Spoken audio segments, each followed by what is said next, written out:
Ladies and gentlemen, honorable members of Congress of the Philippines, the President of the Republic of the Philippines, President Rodrigo Roa Duterte.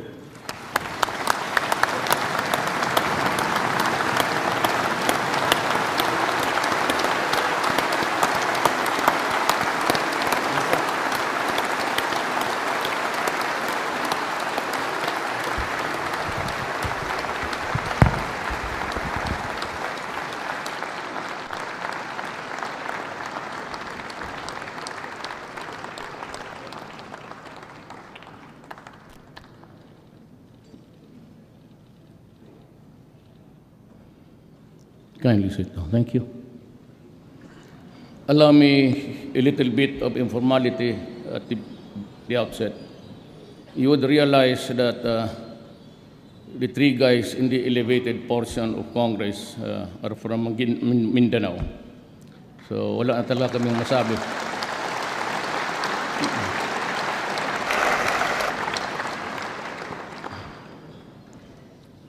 Senate President Aquilino Pimentel III, members of the Senate, Speaker Pantaleon Alvarez, and the members of the House of Representatives, Vice President Maria Leonor Robredo, President Fidel V. Ramos, President Joseph Estrada, President Arroyo, Chief Justice Maria Lourdes Serrano, and the Justices of Justices of the Supreme Court, His Excellency Papa Nuncio, and members of the Diplomatic Corps. We cannot, well, of course, I have also to greet the Executive Secretary, Salvador Medjaldia, the members of the Cabinet, fellow workers in government, my countrymen. We cannot move forward if we allow the past to pull us back. Finger pointing is not the way. That is why I will not waste precious time dwelling on the sins of the past or blaming those who are perceived to be responsible for the mess that we are in and suffering from. Except maybe to extract a lesson or two from its errors, we will not tarry because it is the present that we are concerned with and the future that we should be prepared for. Lest I be misunderstood, let me say clearly that those who betrayed the people's trust shall not go unpunished, and they will have their day in court. And if the evidence warrants, they will have their day of reckoning too. When I decided to seek the presidency of this republic, I knew what the ills of our country were. I knew their causes, and I was briefed on those who caused the causes.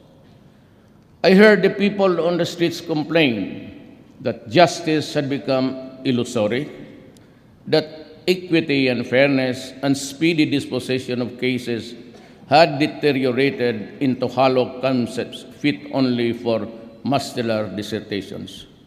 It was and still is very sad indeed.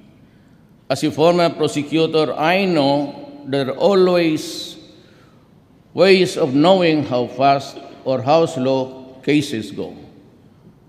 What I did was to look into the number of postponements and the time difference between each postponement and the next setting. It was simple as that. I will appreciate deeply if we all in government at attend to this urgent need. I was determined then, as I am now determined and better positioned, to wage war against those who make a mockery of our laws, including those who make life for us all miserable. I wish to assure everyone, though, that vindictiveness is not in my system, just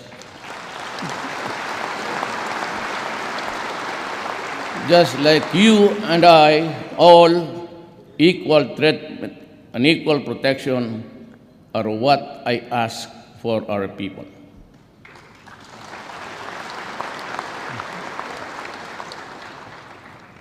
But we must have the courage to fight for what we believe in, undeterred by the fear of failing or losing.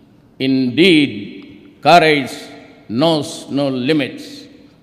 Cowardice does. At this point, there are concerns few I wish to convey to all, to the end that as I perorate on facts, figures, plans, programs, and solutions, these concerns will not dissipate or get lost along our way. Thus, to our religious bishops, leaders, priests, pastors, preachers, imam, let me assure you that while I am a stickler for the principle of separation between church and state, I believe quite strongly that there should never be a separation between God and state. During my inauguration last 2016, I said that the fight against criminality and illegal drugs and corruption will be relentless and sustained. I reiterate that commitment today, and that is why I call on the Philippine National Police, the barangay chairman, the mayors and governors, are all those occupying seats of power and authority not to lower their guard. There will be no let-up in this campaign. Double your efforts, triple them if need be. We will not stop until the last drug lord, the last financier, and the last pusher have surrendered or put behind bars.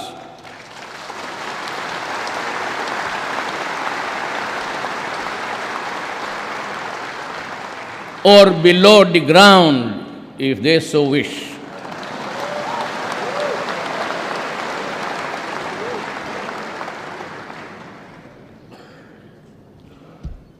To our police officers and other officials, do your job, and you will have the unwavering support of the Office of the President.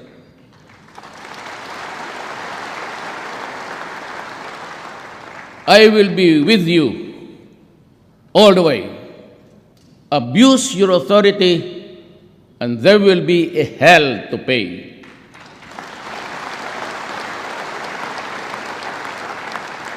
For you will have become worse than criminality itself. I order the National Police Commission to hasten the conduct of investigation and adjudication of administrative cases against police officers involved in criminal activity and illegal activities, and prescribe policies on lifestyle checks for PNP members. In this quest,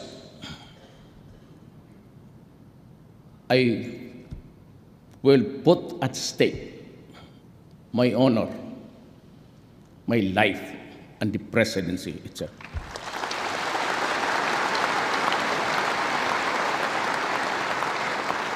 The DOLG is also directed to strictly monitor how LGUs perform their supervision functions over the police, and those found not performing will be sanctioned, including the loss of police deputation from the NAPOLCOM. Let me repeat my warning to all.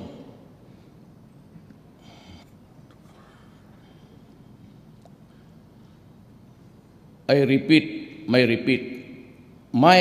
repeat to all.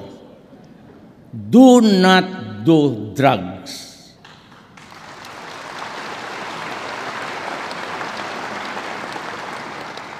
Because you will be the solution to the drug crisis that has engulfed malawak the nation.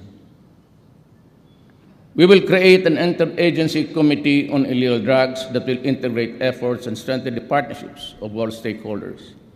The reservists will be mobilized for information campaign against drug use and dissemination of information regarding drug rehabilitation program being offered by the government. Let us also strengthen our ROTC program to instill love of country and good citizenship. We will also prioritize the rehabilitation of drug users. We will increase the number of residential treatment and rehabilitation facilities in all regions of the country. The armed forces of the Philippines will facilitate the preparation for the use of military camps and facilities for drug rehabilitation.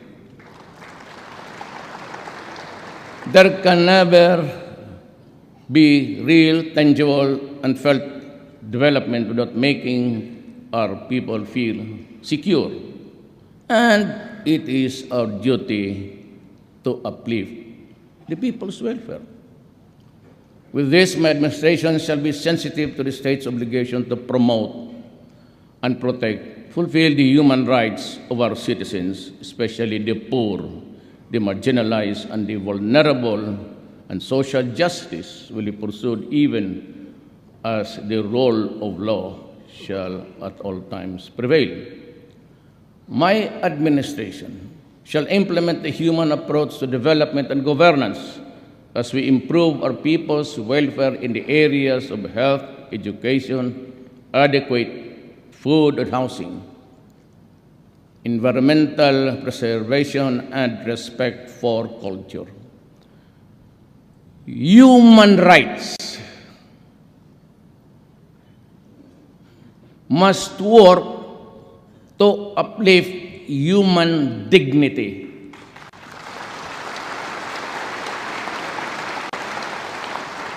But human rights cannot be used as a shield or an excuse to destroy the country.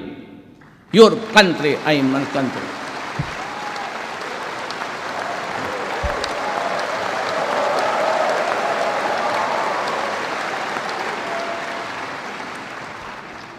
Meantime, since our country continues to be confronted with internal security threats aggravated by the existence and activities of the terrorist group Abu Sayyaf, the full force of the AAP will be applied to crush these criminals who operate under the guise of religious fervor.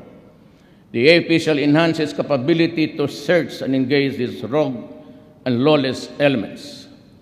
We have to strengthen our coordination with Indonesia and Malaysia to suppress the kidnapping in the waters of our neighboring countries. We will strengthen our counter-terrorism programs by amending various laws on human terrorism, terrorism financing, and cybercrime. This is our answer to the challenges of the global developments on the non-traditional threats, transnational crimes, and fanatical terrorism. Addressing global warming shall all be our top priority, but upon a fair and equitable equation. It must not stymie our industrialization. We also endeavor to develop and cooperate partnership with nations sharing common interests and concerns with the Philippines, maintain and sustain bilateral and multilateral consultations and dialogues. We will continue to expand operation human assistance, disaster response, maritime security, and counterterrorism.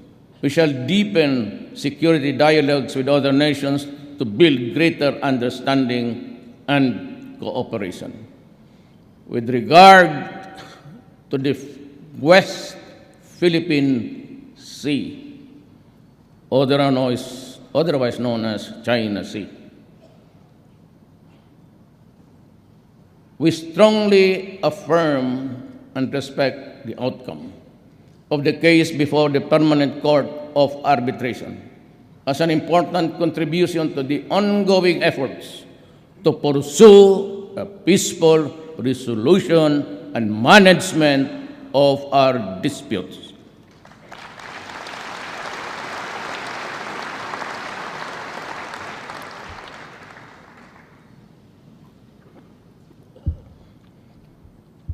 On the aspect of our peace processes relating to our engagement with the international community, the Philippines shall remain committed to work under international and with industrial partners, achieving lasting peace and progress in the country. We will vigorously address the grievances that have been time and again expressed not only by the Bangsamoro indigenous peoples and other groups for security, development, fair access to decision-making, and acceptance of identities.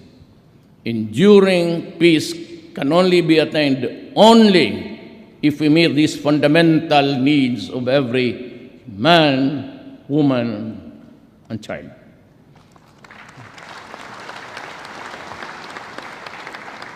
To our Muslim brothers, the Moro country, and the members of the CPP, NPA, NDF, let me say this. All of us want peace. Not the peace of the dead, but the peace of the living. We express our willingness and readiness to go to the negotiating table. And yet, we load our guns, fix our sights, pull the trigger. It is both ironic and tragic, and it is endless. While we extol the bravery and heroism of our soldiers, kayo, the rebels, do the same for your members and fighters. What I see instead are the widows and the orphans, and I feel their pain and grief, and no amount of cash assistance or the number of medals can compensate the loss of a human life.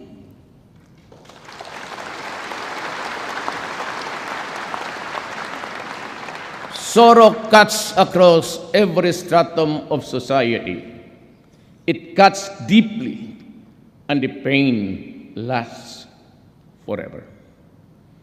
That is why I reach out to you, to all of you today, to our Muslim brothers. Let us end the centuries of mistrust and warfare. To the CPP, NPA, NDF, let us end these decades of ambuscades and skirmishes. We are going nowhere, and it is getting bloodier by the day. To immediately stop violence on the ground, restore peace in the communities, and provide enabling environment conducive to the resumption of the peace talks, I am now announcing a unilateral ceasefire with the CPP, NPA, NDF, effective immediately,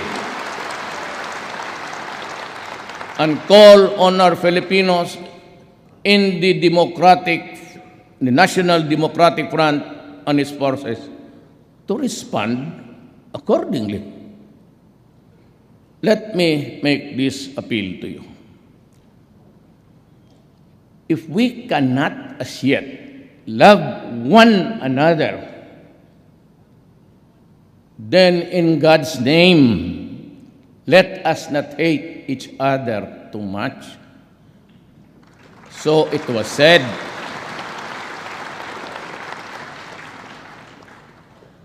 I say the same to you today. We will strive to have a permanent and lasting peace before my term ends. That is my goal. That is my dream.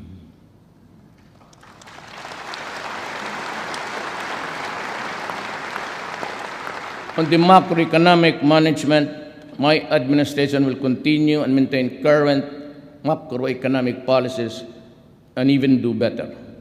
We will achieve this through prudent fiscal and monetary policies that can help translate high growth into more and better job creation and poverty reduction. By the end of my term, I hope and pray to hand over an economy that is much stronger, characterized by solid growth, low and stable inflation, dollar reserves, and robust fiscal position. On taxation, my administration will pursue tax reforms towards a simpler and more equitable and more efficient tax system that can foster investment and job creation. We will lower personal and corporate income tax rates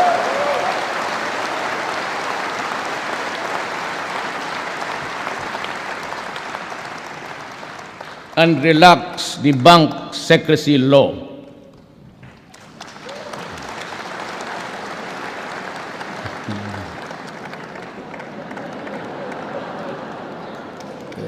Na presidente ako eh. Ayaw ko sanang makialam dito sa mga to. Wala mo na.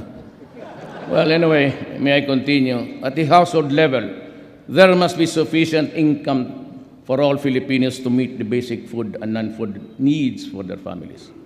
We shall continue to track investments that will generate thousands of jobs each year, jobs that are suitable for the poor and less skilled members of the workforce. Reforms to ensure competitiveness and promote ease of doing business will be mandatory. Reacting to these needs, the restrictions on the economy will be needed to make more investments to come and to develop labor-intensive industries such as manufacturing, agriculture, and tourism shall be pursued. We must also invest in human capital and ensure equal access to economic opportunities. The implementation of the Responsible Parenthood and Reproductive Health Law must be put into full force and effect.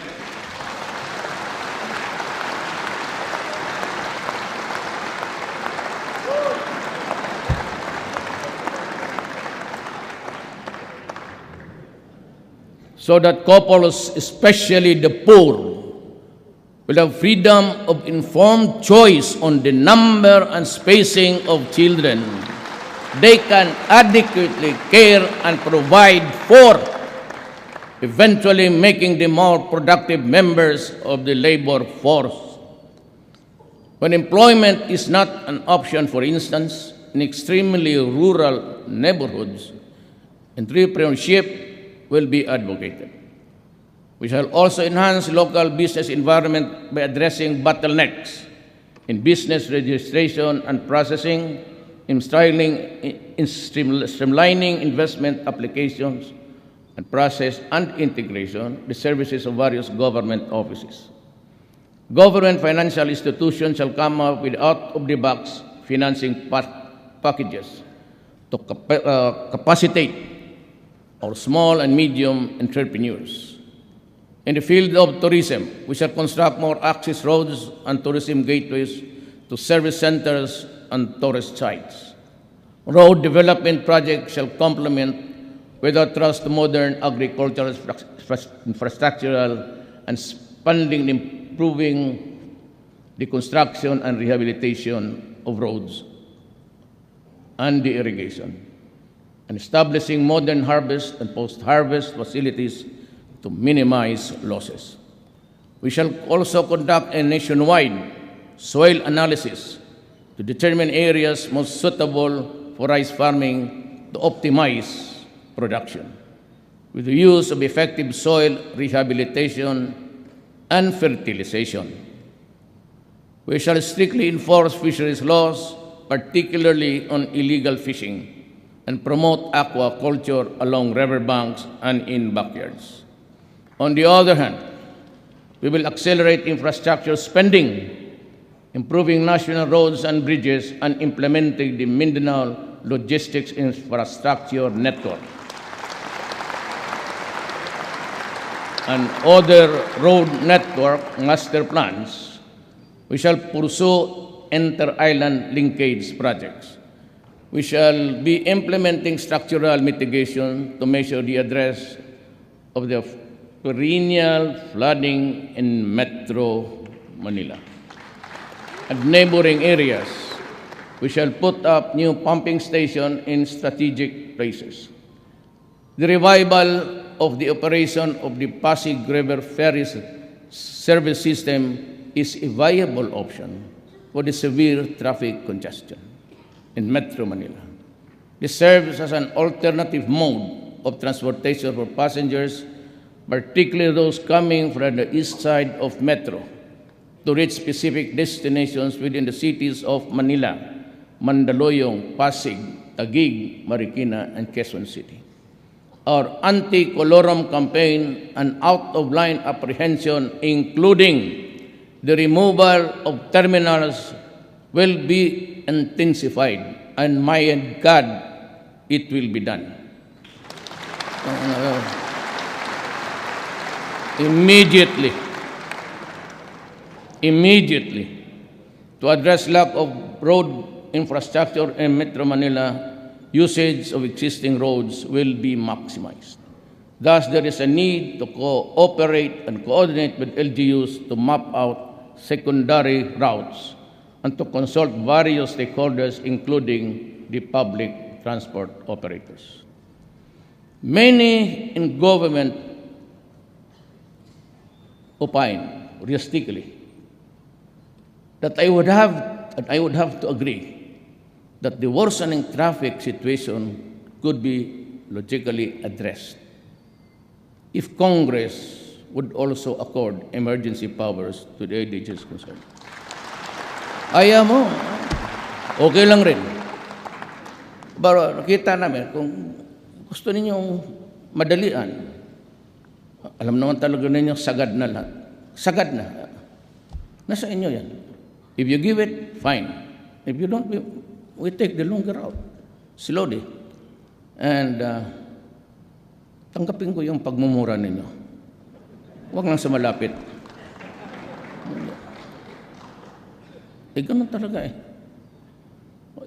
You done it. It's an urgent and immediate solution. Gusto ninyo, madali, okay. Pag ayaw naman ninyo, because baka sabihin nyo, ang corruption naman, hindi okay rin. I assure you. Wala ito sa script. I assure you. This will be a clean government.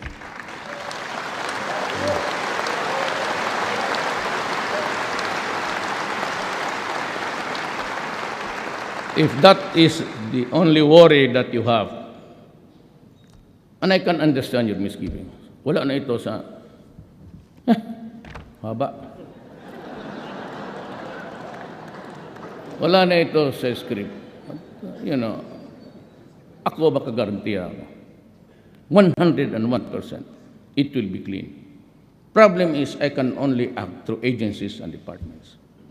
That's why I urge you, na basking kunting mali lang, wala akong ano sa inyo. Wala na akong politika, wala na lang. I'm through after this. I just passed on to you the information that, I act through secretaries and everything. I cannot guarantee their honesty and competence at all times. Cabinet members, yes. Pero yung sa baba, yung procurement, yung magbibidding dyan. But as far as I can really, it malinis talaga to. At napag-usapan namin sa likod about the federal system. My advice to you is maintain a federal system, a parliament, but be sure to have a president. Wag, hindi na ako niyan. I'm disqualified, and by that time, I would no longer be here. But I can commit today to the Republic of the Philippines and its people. If you hurry up the federal system of government, and you can submit it to the Filipino people by the 4th, 5th year, kasi proseso yan eh. You call for a referendum, and after that, call for a presidential election. I will go. Sibat na ako. But you must have a president. You copy the France system. Huwag mo hiyaan yung puro na parliament, delikado. It takes time even for yung kagaya ng England noon. There was this bomb on the double deck. Took them time, really. Because there's no one apparatus for a commander-in-chief down. You can have a president, you can elect. Maybe Tito Soto would be the lucky guy at the time. O limitahan mo lang. Ceremonial powers, power to dissolve, power to accept the resolution or whatever. Mandating you this, do that. Or ceremonial powers, except in times of need. If there's a demand for action, you must have a president. Wala na ako niyan. I said, if you can give me that document, I will urge you to conduct, call for an election the following week. And even if there's still 2 years, 3 years, I will go. Okay na ako. Do not worry about me. I am into that much ambition. Nanalo ko. Hindi ko alam bakit nandito ngayon. Noon, nandoon lang ako.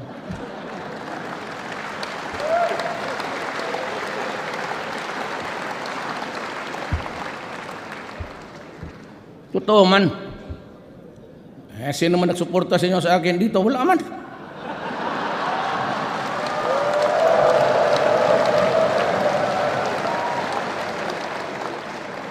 Not a single congressman, except for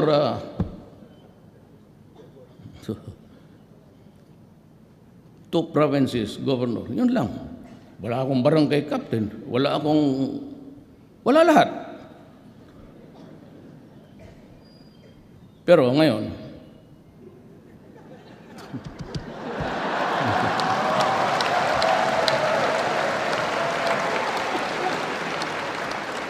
processing time in issuing permits and licenses shall be reduced to the barest minimum.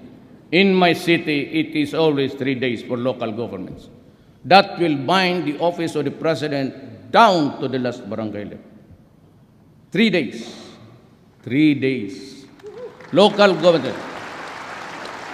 Business permit, clearances, no follow-ups. Bigyan mo ng stop. Be back next week. Tignan mo yung workload. And I will require every department, yung dito sa etas. They must have a logbook.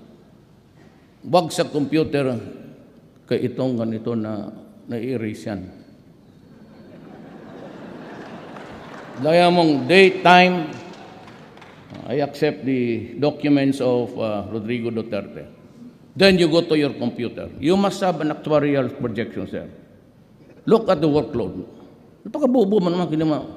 Oh, ilan ang workload ninyo? Tapos, bumalik ka dito August 3. 3 o'clock. Yan, 3 o'clock. Ibigay mo. Ngayon, I will be establishing 8888. Only for dedicated to corruption. Pag may marinig ako sa executive department, even a whisper, hiwalay-hiwalay na tayo. Marami dyan sa gallery, marami dyan, walang trabaho, nag-a-apply hanggang ngayon. Hindi naman lahat kasi mayayaman yan eh. Mga asawa ninyo ata yan.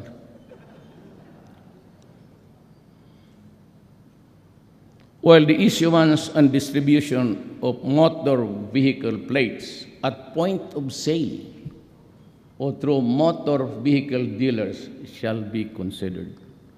Wag na sa LTO kaya hanggang ngayon, panahon pa ni Jesucristo yung first plate nila, hanggang ngayon wala.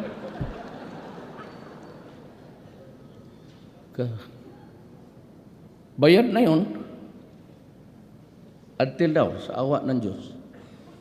For the driver licenses, its effectiveness will be extended from the current 3-year period to 5 years.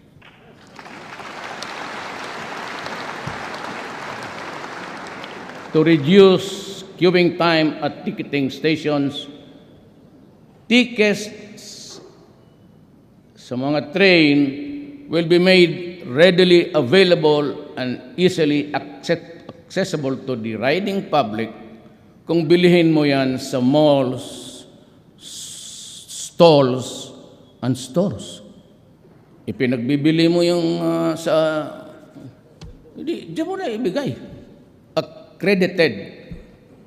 Huwag doon banda sa recto, kasigurado pikihin yan mga ulol. May I address again to the Philippines. Ako po'y nagdodoble ang pagod para sa inyo, para sa kapakanan ng bayan. Seryoso po ako. Kayong mga ganon, tikit-tikit at magkaroon ng gulo, wag ho ninyong gawain yan. Ito na yung warning ko. Yun na yun, last. Wala nang iba. Hindi ko na gagawin. Wag ninyong sirain yung mga bagay-bagay na ginagawa namin para sa kapakanan ng tao. Mabuti ang magkaintindihan tayo.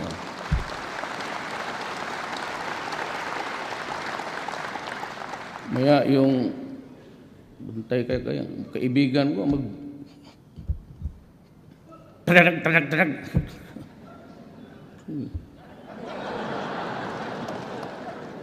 Kaya wag ninyong gawin. Simple lang yan eh. Para walang away sa gobyerno, yung mga bagay na illegal at masama at hindi tama, wag mong gawin. At hindi kami mag-aaway dito. Pati yung pare na, pati si Pau, tinamaan. Okay, let us be clear with each other. I am for the comfort and the welfare of the Filipino. Kayo namang hindi pa bungog dyan, hindi pa pumasok yung mga droga. Kung ayaw ninyong mamatay, ayaw ninyong masaktan, huwag kayong umasa dyan sa mga pare pati human rights, hindi nakakapigil yan ng kamatayan. So huwag ninyong gawin, tapos nandiyan ka, nakabulagtad, and you are portrayed in a broadsheet na parang Mother Mary cradling the dead cadaver of Jesus Christ. Ayan yung mga yan eh. Magdramahan tayo dito. Dito ang nakatingin kasi dito yung public eh. Alam mo, ilang beses ko na sinasabi, sa Davao, wag mong gawin. Kasi magkakaproblema tayo. He who is the cause of the cause is the cause of them all. Ikaw yung nag-umpisa, you swallow, muli think he who is the cause of the cause is the cause of them all. Kami nagtatrabaho lang. We have a nation to guard.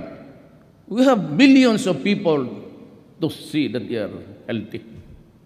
It's a question of drug, it's a question of public interest, public order. Kita mo, lesser crime. Wala na kasing magnanakaw. Wala na nag-hold up. Kasi para yan. Kita tapos sabi lang, maliliit lang yan. Gamitin mo utak mo. If you're able to contaminate, kagaya ng negosyo ng mga Chinese, wholesale yan sila. Maski kunti-kunti, kung the whole of Tondo contaminated, pera yan. I'm not saying it's Chinese. The practice of itong wholesale retail, they go for wholesale. Maski na kumita lang ng isang piso dyan sa isang kaso, okay na yan. Kasi paramihan eh. Yan ang ibig kong sabihin. Now, I hope the military and the police will not react on this.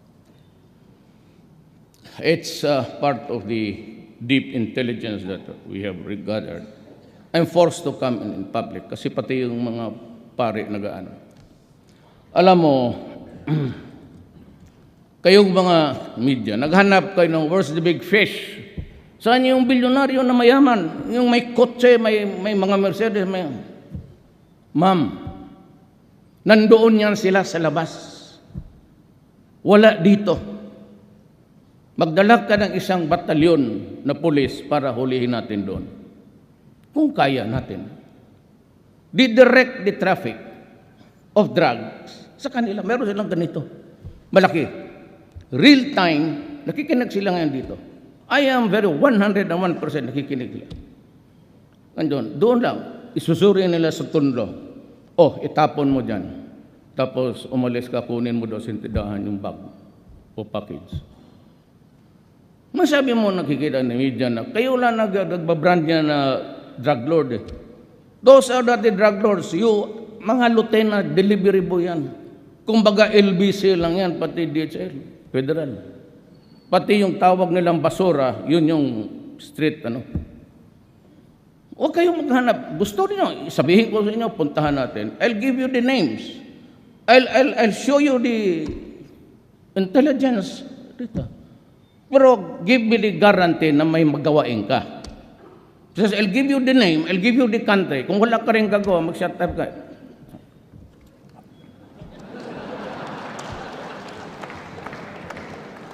Kaya hindi lang kami do not get too personal about our work here. I'm saying that dito, balik na tayo kasi yung hindi nakakaintindi ng mga Tagalog, ano na yung nila. So, Tagal naman itong passenger capacity congestion shall be addressed by increasing the number of running trains from the current 16 trains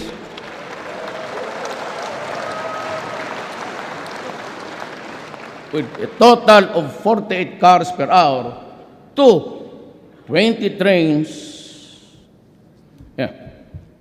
with a total of 60 car per hour.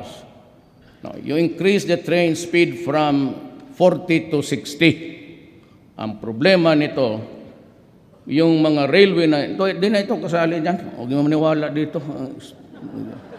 2/3 of these are mine. The other 3 is, correct yung grammar ko, yung ano lang nila. 60 km per hour. Problema nito, and you must agree with me, that the rails are quite aged. Most of the rails, maybe, doon pa yan sa panahon ni Marcos, Imelda. Nandiyan pa. Ngayon, sabi ni Tugadi, kaya magbigay sa akin, sabi ko, 40 to 60 kilometers per hour. Sabi ko, Art, sigurado ka makahold ang rail yan?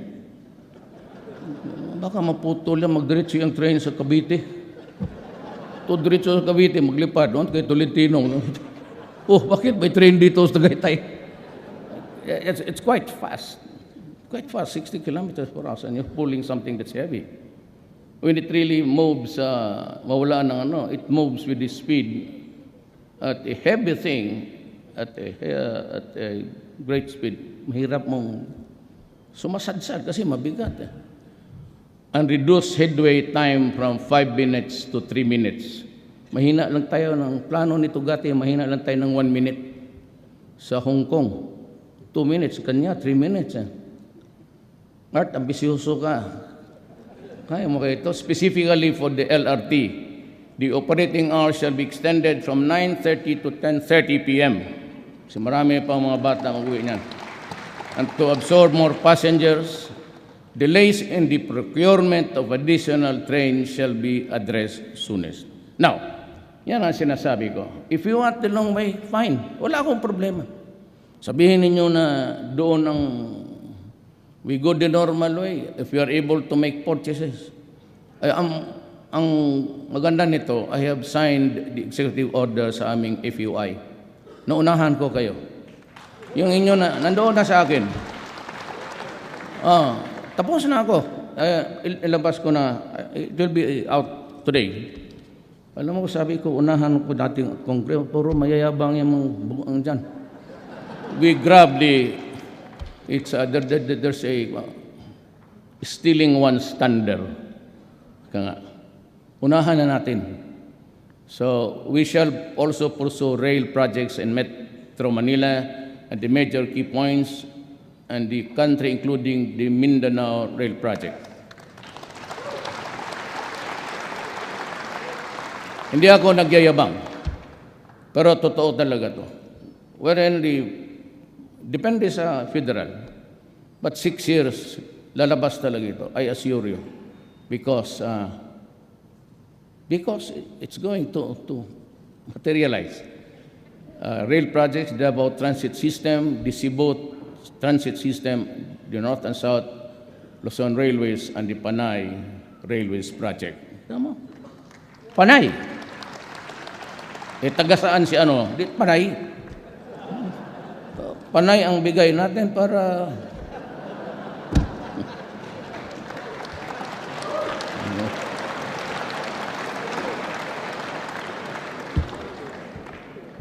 sabihin naman Senator Delon, binakbait ka dito. Malagyan daw yung island mo ng train. May tawa pa.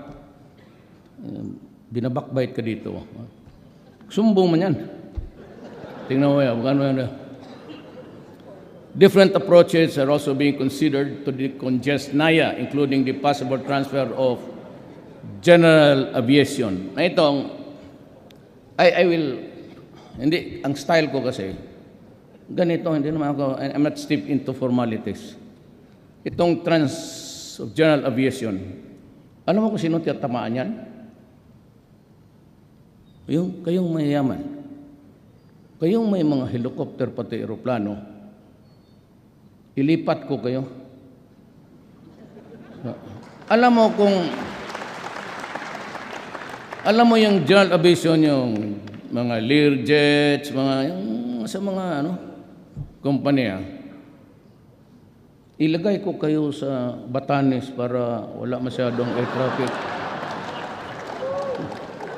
No, I'm offering Sangli Point. Kasi kailangan ko isang runway. I can make a new runway there, sabi ng mga aviation experts. But tumbok niyan is the Merville subdivision. Maka isa pa akong runway dito sa Metro Manila. But if not, then it's going to be Clark. But on a condition that we would have a fast rail. Sabi ko kaya, something like 1 hour of travel, sabi ko kay Tugadi, is not acceptable. Make a rail there, bago. Marami na ko pa eh. It's the vow of the day is the bullet train. Ilagay mo yan sa Pilipino na driver, sotoy talaga kayo doon. Maglampas kayo. The Clark Airport can be utilized to shift some operations of our domestic and international airlines. Moreover, a one-stop shop will be established within the civil aviation complex for the benefit of the overseas Filipinos. Ito, mangyari nito. To utilize the Clark Airport, it is necessary to establish yung mga, well, you have a rail to connect. Tapos na yan, itaas mo na kayo, gitagalog ko na. In the area of environment, the military is directed to intensify its makinig kayo kasi gitawa dyan, its support role against illegal logging, illegal mining. Diyan pa naman si Gina Lopez. And other destructive practices that aggravate the devastation of our natural resources.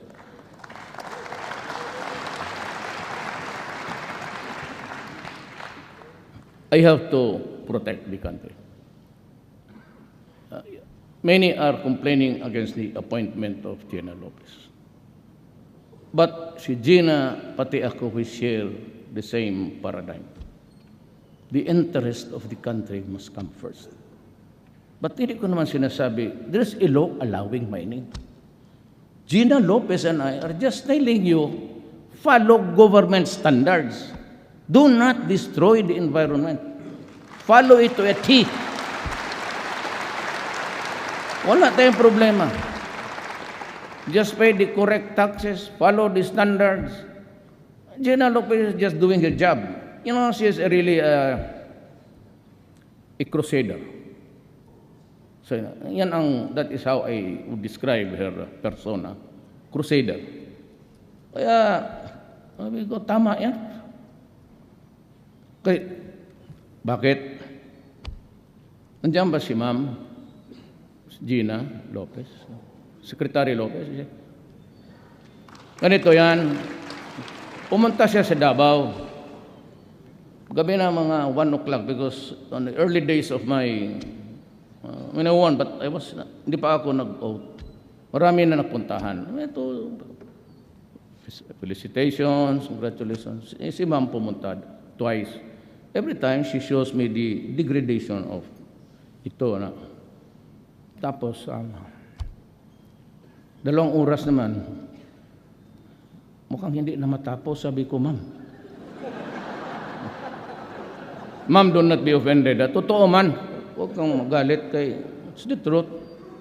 So, mag-alas 3 na, you Rudy, this man, tapos, extemporaneous na, parang congressman, ito, Ma'am.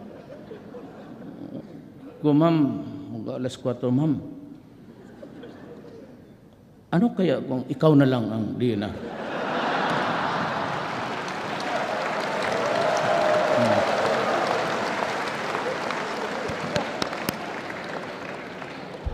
Bigla rin siya nagsagot ka, totoo ka?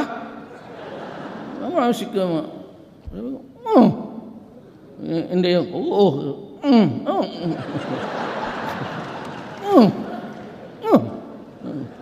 Siya, I will ask I'll consult my family and ask my, nila. Following day, tawag siya kay may 8 Kibong. Sinabong, okay na, tinanggap na. Sabi ng pamilya ko, okay na. Sabi ko, ay, bantay kayong lahat. But, I would not be appointing somebody who's alien to my thinking. I would take in somebody who shares my horizons in life. Especially yung degradation ng... Tama yan, she's a crusader and she will continue. And dito naman lagay is, the DNR is likewise directed to review all permits granted to the mining, logging, and other environmental sensitive activities to ensure compliance with government standards. And if warranted, ito na yung pinakamaganda, amend, suspend, or revoke permits. Go ahead.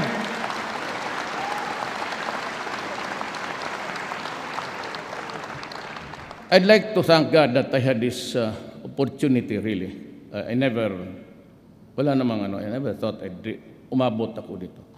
I've always had that crank sa isip ko, mahirap itong Kaya itong Laguna Lake, naubos ng wala na ang fisherman Yun na lang the difference between one big fish pen to the other. Yun na lang ang sa mga tao. Makita mo sa plane every time, kaya go to Davao, I pass by that lake there. Every time kita ko, talagang wala ng ano. And the fishermen are complaining about the loss. Talagang wala na sila kasi ang maliit na lugar, yun lang ang kanila. So dito, pinadaan ko lang a diplomatic way that the Laguna Lake shall be transformed into a vibrant economy zone showcasing ecotourism by addressing the negative impact of watershed destruction, land conversion, and pollution. Ito yung nilagay ko. Pero this is what I'm telling you. The poor fishermen will have priority in its entitlements.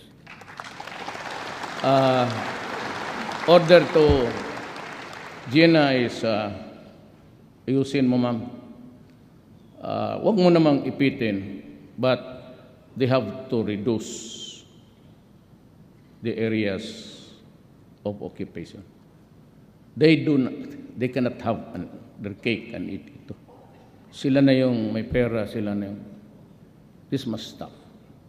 So, kung siya tanong sa kung sinong may-ari niyan, simple lang, mga general, mga mayor, governor, baka congressman. I mean, this is not personal. This is something which I feel that I must do because it is the right thing to do.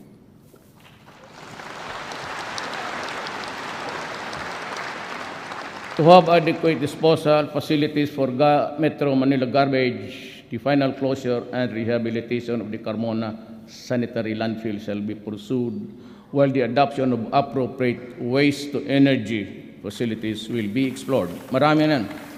The technology is coming in very fast. In the area of governance, there's a need to strengthen our efforts along this line. Taas mo na. Mataas yung paragraph na yan. Ito. Select the best answer dito. Ang taas nito. Huh? Mabubuang ka. To better manage public information, a law should be passed, I'm addressing to Congress, to create the People's Broadcasting Corporation, replacing PTV4, the government-run TV station, which now aims to replicate international government broadcasting networks. Teams from these international news agencies, I'd like to mention that those interested, BBC, are set to visit the country soon to train people from government-run channels to observe, ito ang gusto ko, total pera naman ng tao, to observe editorial independence through innovative programs and intelligence treatment, analysis of reports, as well as the development of national and international significance. The Government's Bureau of Broadcast Services, better known as the Radyo ng Bayan, shall undergo upgrading to make it financially viable and dependable for accurate and independent and enlightening news and commentary. Radyo ng Bayan will be integrated with the PBC. As we are presently setting up a presidential communications satellite office in Davao City, PBC will also put up broadcast hubs in the Visayas and Mindanao. Davao City will also be the first site with the first Muslim channel called as Salam Television and the first Lumad channel.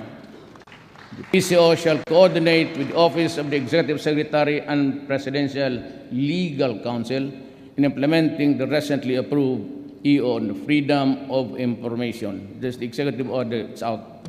As an example, on the part of our executive branch to make transparency and integrity as yardsticks in government performance, savings, and expenses, while engaging the public to be vigilant and to participate in government programs and projects. The PCO, in coordination with the Executive Secretary, is drafting the administrative order on the Task Force on Media Killings. This government does not condone violence and repression of media.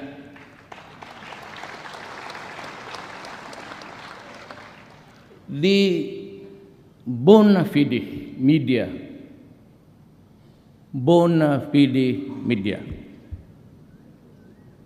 sometimes they pronounce it bona fide, but whatever the thing is, the bona fide media has always been our partner for change.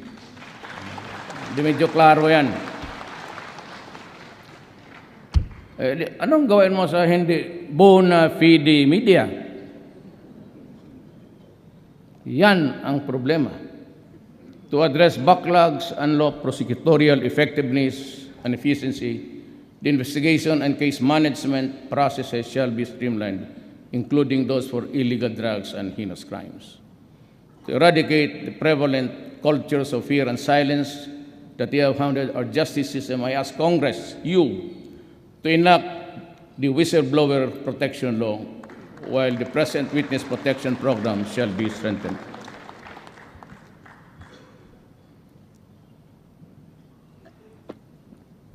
Hirap maging presidente, maski dito lang. The number of lawyers and support staff and the PAO, that is the Public Assistance Office, regional and districts, shall be increased to provide Indians with more access to counsels. At this stage, I also have directed the DILG to undertake nationwide information and campaign on federalism in partnership with various alliances and with LGOs, civil society, grassroots, and faith-based organizations. Hinto muna ako dito, itong federalism. Ayaw ko itong tama ako. Alam mo, itong bayan natin, if I may just repeat, I know that you know, in 1521 or 1526, Magellan landed in Leyte. Tapos, kumari ko man ito, damat Maria.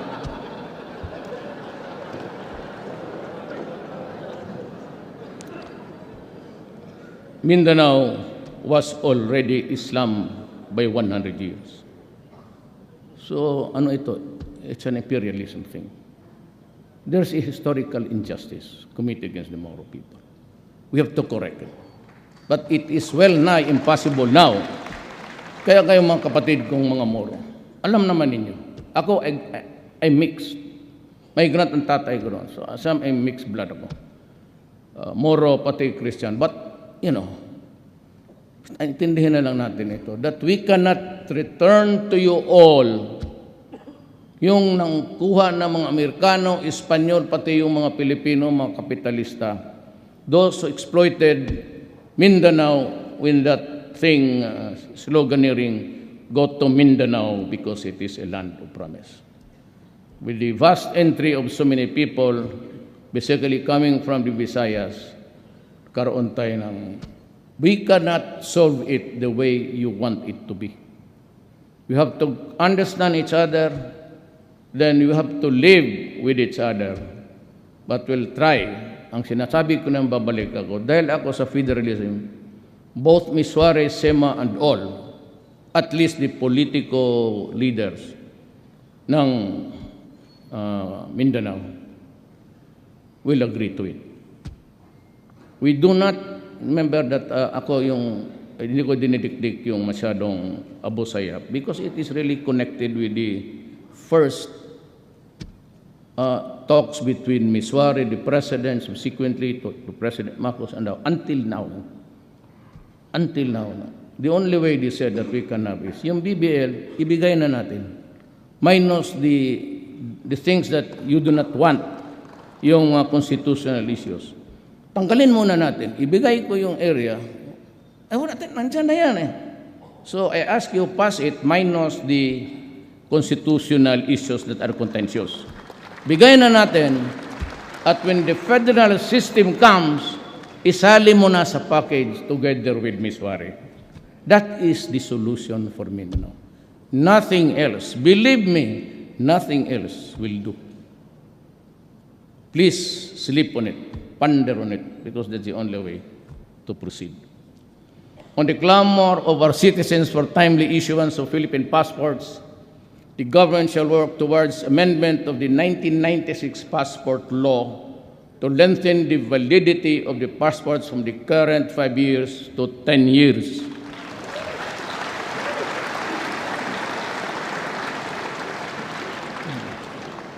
Total, kayo naman ang magagawa ng batas. You're the ones who will pass the law. Even if you make it good for 30 years, okay ako. Bahala ka. Basta stretch a little bit because 5 years is just really simply on a regular basis. Matagal pa naman itong passport. Mag-apply ako mga 10 days. Alam mo, I'd like to call the attention of Secretary Yasay. If you go to Davao, look back doon look at the back, likod ng itong mall, malaking mall doon. Sige, pangalanan lang natin, SM. Doon, yung mga tao, nandyan sa pavement, natutulog. For the many times na daan ako na walang ulan, doon yan sila. Because first come, first serve. And the only outlet there, the outlet of your department is yung sa SM. So yung mga maawa ko dito sa side sa Cotabato, lahat ng Cotabato doon sa Davao. Karamihan niya walang mga bahay. If you're applicant in Davao City, fine. But kung walang mahirap kasi karamihan dyan mga moro naghihiga lang dyan sa pavement. Nasasaktan talaga. Masakit. Yung buong gabi magtayo hanggang magbukas yung SM kasi first come, first serve. Kasabi ko, well, that is addressing to all of the cabinet members. Make use of the computer. I do not want to see people lining up under the heat of the sun. I do not want people lining up under the rain na mga brado. And I want itong labor, wala na ito sa script. Yung prompter natutulog na siguro, kapindot-pindot yan. Alam mo, andyan naman yan. Sabi ko, what I want is a journal. When the applicant presents the documents, give him a shopping list. Do not add or get anything away from it. Yun na yan final. And when he complies with that, that is good. Wag mo na siyang pabalikin. Kasi kung magtawag yan ng 888, may God, puntahan ko talaga kayo. Yan ang bisyo ko nung mayor ako. Make in a difference, mayor, presidente. Puntahan talaga kita at hiyain kita sa maraming tao. And I would publicly ask you, what the hell happened to the procedure? Pupuntahan ko talaga kayo. Local, barangay, police, military, lahat. Bigyan mo ng shopping list, huwag mo nang pabalikin. Because pang magtawang ng 888 yan, tapos makita ko na the grievance is valid, bahala ka anong walang panahon, pupuntahan kita sa opisina mo and I will ask you. Bakit? Bigyan mo ng stub. You have to employ actuarial ability. That's easy. Pero pagtanggap ng tao, I'm addressing myself under me. Journal. Papirmahin mo siya. Lagyan mo doon, tignan mo sa computer. Kung mag-connect ka doon sa actuarial, mo kailangan ng bubo dyan eh. Kasi matatapos siguro yan mga next month. Tapos na. Projections lang naman. Kung balik ka dito, August 15, 3 o'clock. Pagdating, bagay mo. Now, if it goes to Malacanang, I'll open it up. For those who have valid reasons to complain about graft and corruption, the gates of Malacanang will be open. Doon ka. Magsumbong ka. At I will be briefed by my military or aid or yung si ano, itong nagbigay ng tubig. Sir, dito marami ka. Ano? So, the reason why I do not go out, I do not accept invitations. Hindi ako tumatanggap because every time I traveled around Manila, it causes a huge congestion. Kasi pag itong pag-uwi ko, di go also by projection. Paglabas ni Presidente, picture taking, ganun. And they start to block yung roads, access to the, ganun yan. Every time ang President noon, ganun yan. So paparahin nila yan, sabihin nila, dadaan yan by this time. And in the meantime, sirado yan. Di paglabas ko, kala mo Verde Santo. Walang sasakyan dyan. Ito pala, exponentially, ang traffic, the tail end of the traffic is somewhere 5 km. And it would take about 2 to 3 hours to normalize. Kaya hindi ako tumatanggap ng, and I hate to travel. Kasi talagang lilinis yan eh. Ito namang, kasi ang taas kasi ng, ang turats ng Presidente sila. Doon sa dulo may ambulansya. Hindi na ang turak, parang kurtas ng, sabi ko, 2, 3 tama. Nasa gitna lang ako. Pero ang totoo, mag-taxi lang ako dito sa likod. Sunod lang ako. Takot ba sila na, ano man makuha mo kung patayin mo ako? What for? May ambulansya po. Dagdagan mo na punerarya.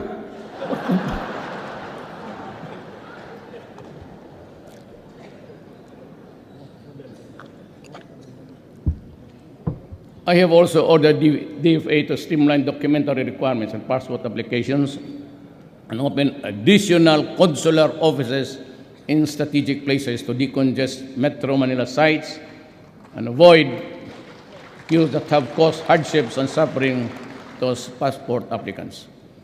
I have also ordered the newly created DICT, Information and Communication Technology, to develop a national broadband plan to accelerate the deployment of fiber optics cables and wireless technologies to improve internet speed.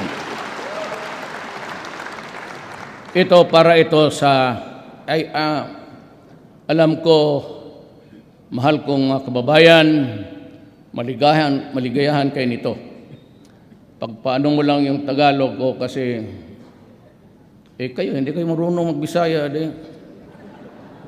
Wi-Fi access shall be provided at no charge in selected public places, including parks, plazas, public libraries, schools, government hospitals, train stations, airports, and seaports. Diba? Happy lahat. All government agencies are instructed to enable their clients to submit applications for coordination, other agencies combined. Taas mo, wala na yan. Ayaw na magsalita. In the national portal, yes, because it's our parang website. Ito, we shall intensify, mainit talaga ako dito. I place it in parity with drugs. We shall intensify our war against human traffickers and illegal recruiters that prey on our migrants. To help ensure that the hard-earned money of the Filipinos overseas are put into productive use, a mandatory financial education for all migrants and their communities will be pursued with intensive encourage entrepreneurship among them. I may now also ask on Congress to consider drawing up bills consolidating and merging agencies and offices having to do the overseas Filipino to have a department that shall focus on and quickly respond to the problems and concerns. Kailangan mo ng isa. And I have asked, I don't know, Secretary Bello is here. Bebot. Wala. Absinero talaga yan. Maski sa cabinet absinero yan.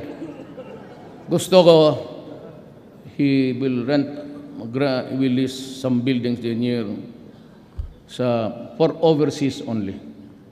At lagyan ko na i-direct all, BIR, lahat na, BIR, lahat something to do with the clearances of the police in one building, may booth lang. I said, my God, make use of the computer. So doon lang siya mag-ikot sa isang building. Ang Pilipino, di na siya magpunta doon sa statistics, di na siya punta doon sa dyan sa office niya. Gamitin ninyo ang computer and you can get the results right after.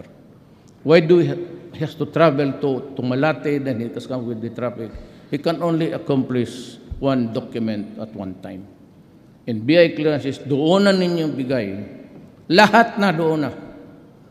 At kung dapat, may awa o sibilyo, pakainin niyo yung mga tao doon. Lalo na sa probinsya. Pagtingin ninyo taga-probinsya, finish it right away. Make use of the computer. O pag hindi nyo ginamit, tapon na lang ninyo. Throw away your computers, and I understand that. It would take you years to do it. Do the computers. Taas mo na, wala na yan.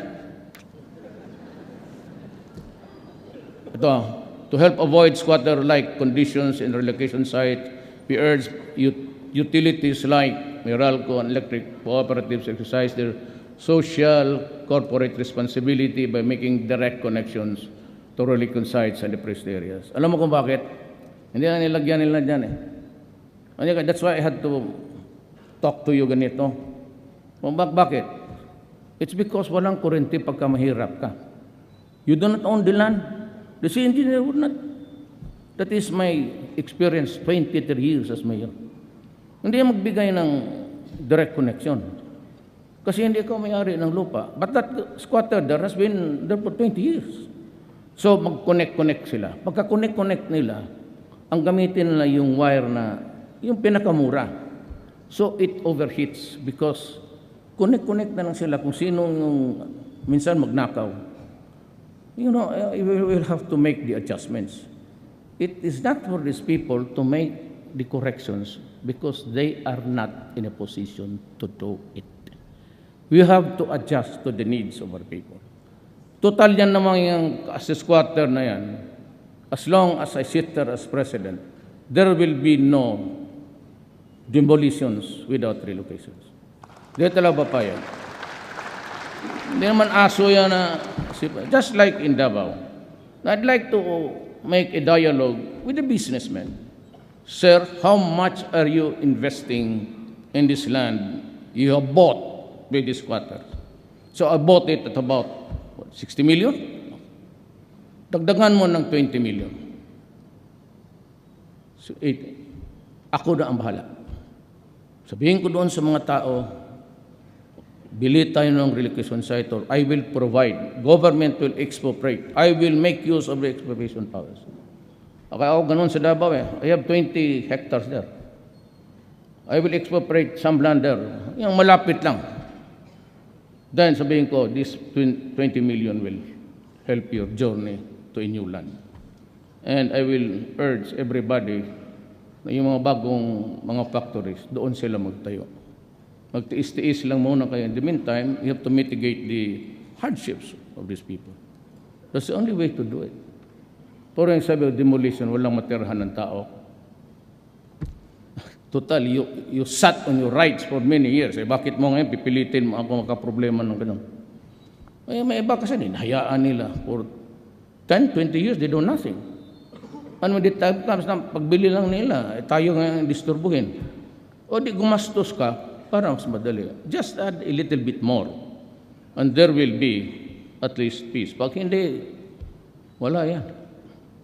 Fight na naman yan between government and the tawag nila squatters. Squatters man talaga yan.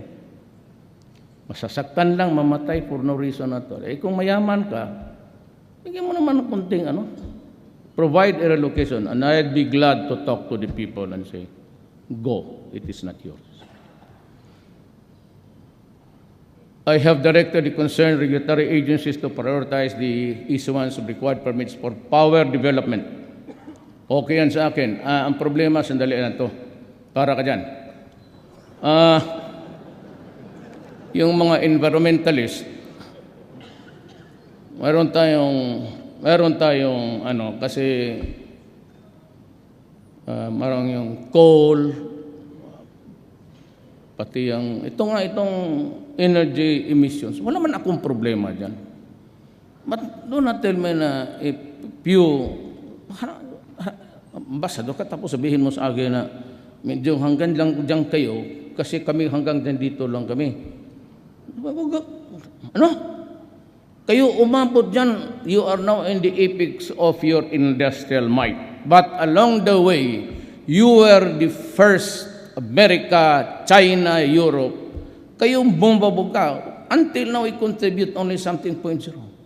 So if you put so much restrictions doon sa treaty na yan, the treaty which we are trying to, it's still here in the Senate, let us be very clear on this. We need to industrialize. We need the power. And therefore, the emissions would also be considered.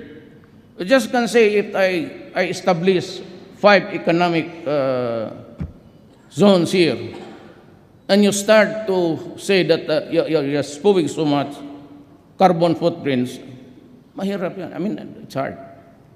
I cannot just agree on anything that will delay. I'm only good for 6 years. And tend to do something during my term. Now, I'm sure that the heavy machineries would come in, and even the power. Cheapest is coal. So ito naman, locally, you get in trouble with Gina. So we'll just talk sa cabinet na lang. Si Gina naman is a very fine lady. Huwag ka lang magsimangot sa harapan yan. Bigyan kanya permit, baski 5. Magsimangot ka 0. All that she is to do is just be gracious to her. That's all. It's a matter of talking and explaining to them.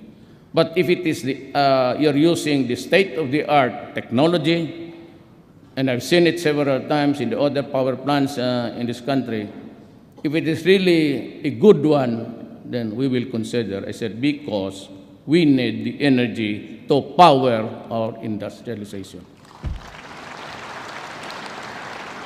To strengthen delivery of social services, the government will intensify its protection programs so it can use its resources and expertise to make a dent in the country's poverty levels.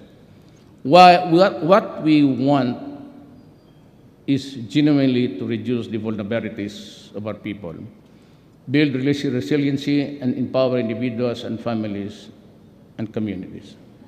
The beneficiaries of Poor Peace shall be made to become independent and self-reliant after they have graduated from the program.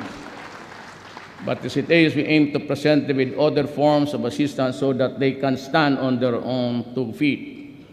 But now, I have decided to direct the DSWD to provide the rice subsidies to the poorest of the families, at least para makakain lang, every month. Sako na We are planning to increase spending on basic education and incorporate mandatory education about the evils of drugs. We will also intensify and expand alternative learning system programs. The government will also provide universal health insurance for all Filipinos. Benefits. Sali na lang natin sa PhilHealth. The professional competence and operational capabilities of government hospitals and health facilities will be strengthened.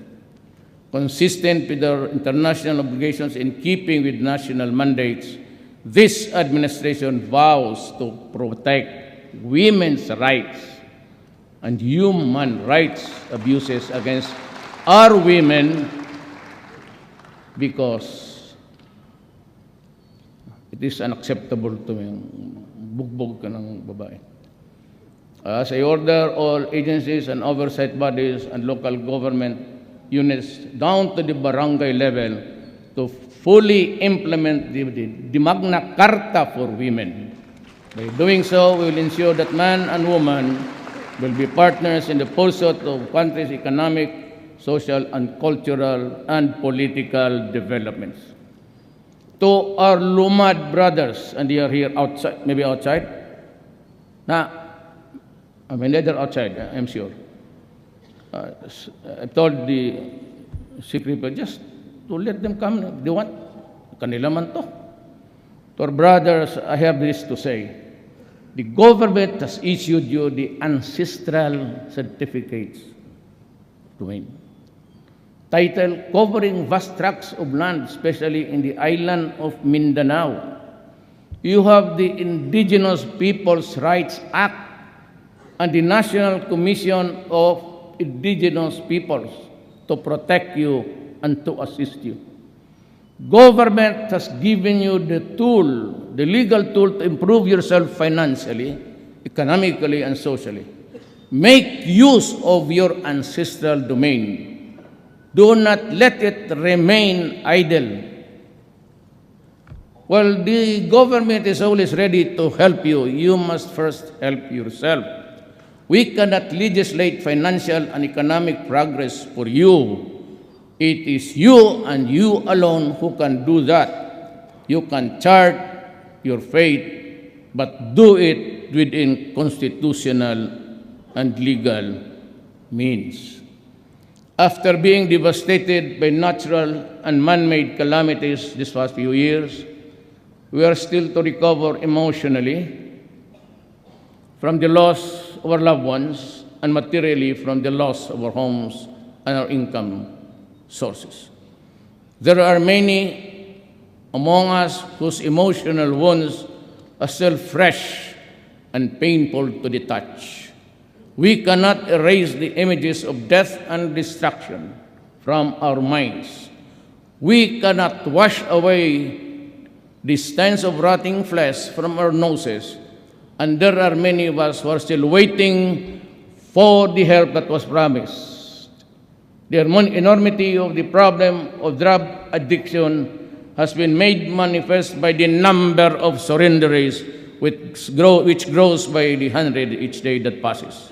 Since July 1, we have already made 3,600 related drug arrests. 120 drug dependents have already surrendered, and 70,000 of them are pushers. You think this is just a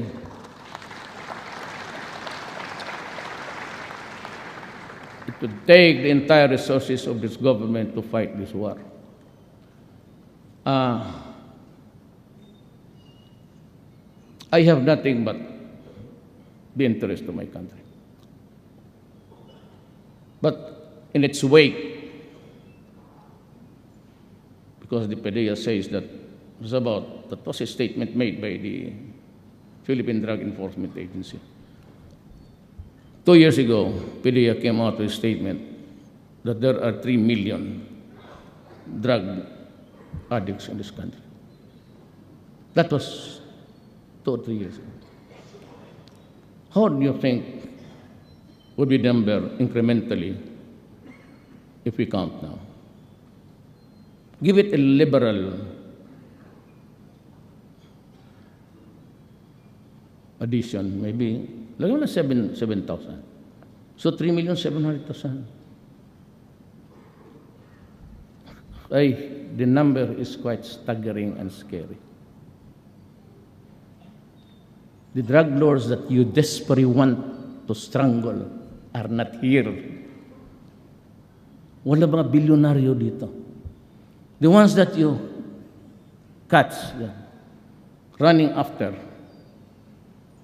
are just the lieutenants. They do it by technology. They're cooking it in the international waters. Tinatapon nila yung bulto by the drums. Dikitan nila ng GPS. So makikita ka. We are hard put sa intelligence because they've invented this direct satellite. Hindi na magdadaan niya ng... All they have to do is to triangulate where the pag-ikot niya. And there are so many... And they're in codes. If we do not help from our friends here in Asia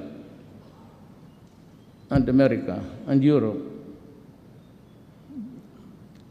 this sheer number and problem, believe me, will drown us as a republic. Kaya tingnan niyo po. How can I solve the problem now by arresting? Hinahanap ko, tagal na akong presidente. Gusto kong patayin. Ang problema, pupunta pa ako doon, then I'll ask the permission from this country that I will go on because I have to slaughter these idiots for destroying my country. Ganun yun eh. Hindi lang kasi naintindihan, ayaw pa naman bitawan kasi ayaw naman kasi ng military pati police. But you know, I said, I'll be talking in front of the Republic to its representatives, to the people. So I have to tell you, how do we solve this problem? Tell me. Ako naman okay lang eh. Make it public, fine. Make it confidential. If you go to me or go to you, to your house, okay. But that is really the enormity of the problem. It's so enormous that you are intimidated even just to make a move. Because you know you cannot stop it anyway. Mabunggo mo isa ditong hinulog sa dagat, eh marami naman nagluluto doon. It's a free-for-all enterprise for the criminals at this time. Kung ako, if I had just the plan, I couldn't have. Sabi ko sa military, pag nakita ninyo, pasabugin mo na. Baski nag-surrender dyan, may white flag. Panggira lang yan, hindi yan pang kriminal. Pasabugin mo. Show no mercy to them because they are not doing any mercy to us anyway. Bakit ako Yan ang problema. But we should not despair. Like someone wrote, it is when the night is darkness that dawn breaks. We are imbued with resiliency that has been tested and proven. More difficult times as in the past. We have a bond to act together. We have to help each other, for then and only then can we truly prevail.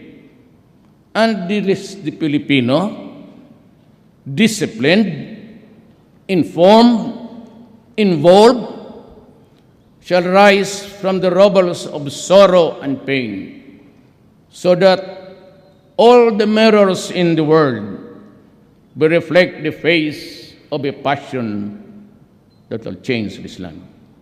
Daghang salamat.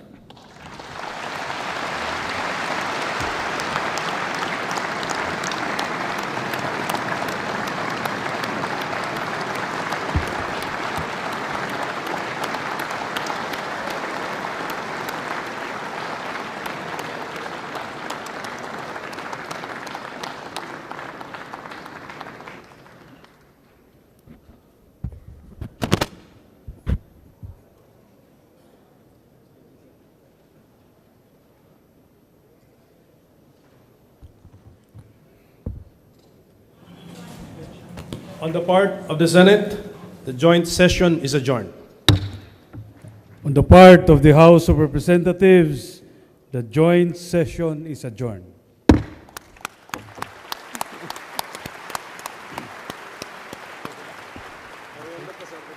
Guapo.